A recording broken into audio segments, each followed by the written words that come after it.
Tonight, Fact Finder 12 working to get results, connecting a man who says he just wants to get back to work, and we've connected him with U.S. Senator's office. The truck driver, who only has one arm, says he's driven that truck for years, but now can't get the test he needs to get back on the road. Senators Jerry Moran and Roger Marshall's office both offering to help, but as 12 News reporter Dylan Domingue found, the driver is now asking for changes to the national requirement.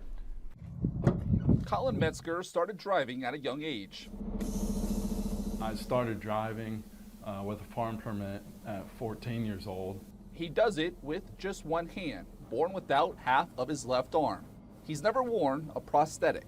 Whenever a young kid would ask, what happened to your arm?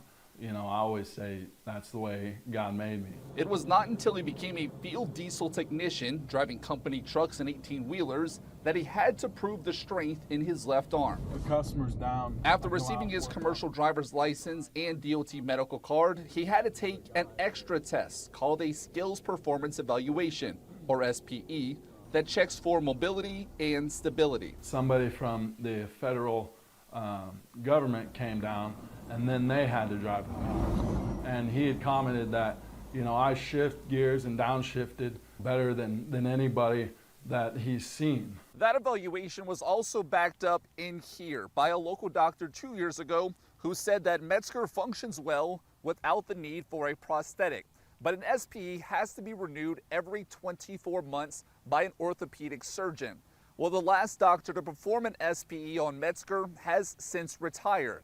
And now he says he can't find a doctor in the area who can complete the evaluation. Because it's required by the government, you would think most orthopedic surgeons or physiatrists would know what it was. The federal government lists available doctors in the Wichita area, but they've called every one of them. This is 12 pages of results. And nothing. They either don't do them, they don't know what they are, or they won't do them for myself because I'm not their patient. As a result, Metzger can't drive his truck. Now his company is behind on calls. He now questions why a 2-year renewal is required for someone who has proven he can drive without any limitations. I think a one-and-done thing would be appropriate, especially for people like me. And get him back on the road. For Fact Finder 12, I'm Dylan Domingue. We talked with Marshall and Moran's office, who gave us context to pass along to Metzger so he can reach them and hopefully resolve the issue. Metzger told us he does have an appointment set up with a doctor next week. It's not guaranteed they will be able to perform that SPE test.